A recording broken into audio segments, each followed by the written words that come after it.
রাজধানীর তেজগাঁও কার্যালয়ে ঐতিহাসিক ৬ দফা দিবস ও আওয়ামী লীগের প্রতিষ্ঠাবার্ষিকী উদযাপনে প্রতিনিধি সভা আয়োজন করে ঢাকা মহানগর উত্তর আওয়ামী লীগ।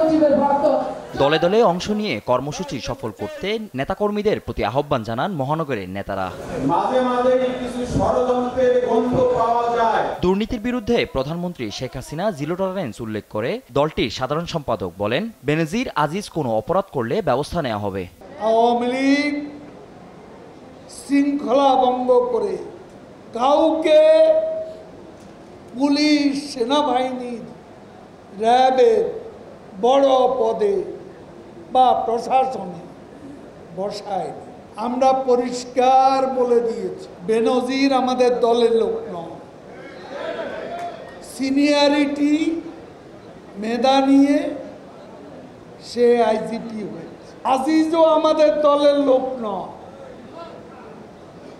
সেনাপ্রধান হয়েছে তার যোগ্যতায়, তার সিনিয়রিটি। বিএনপির সমালোচনা করে ওবায়দুল কাদের বলেন, বিএনপি দুর্নীতির বিরুদ্ধে কথা বললেও তাদের শীর্ষ দুই নেতা দুর্নীতির দায়ে সাজা ভোগ করছে। টিআইবি ও সুজনের সমালোচনাও করেন তিনি। বিরোধী দল বিএনপি তারা আজকে দুর্নীতির বিরুদ্ধে কথা, অর্থ পাচারের বিরুদ্ধে কথা,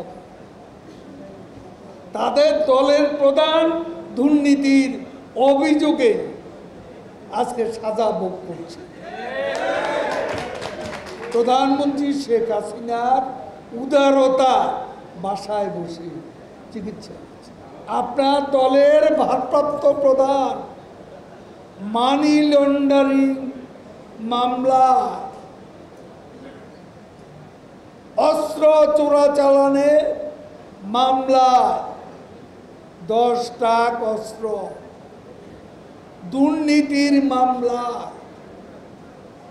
আজকে দণ্ডপ্রাপ্ত পলাতক আসামি।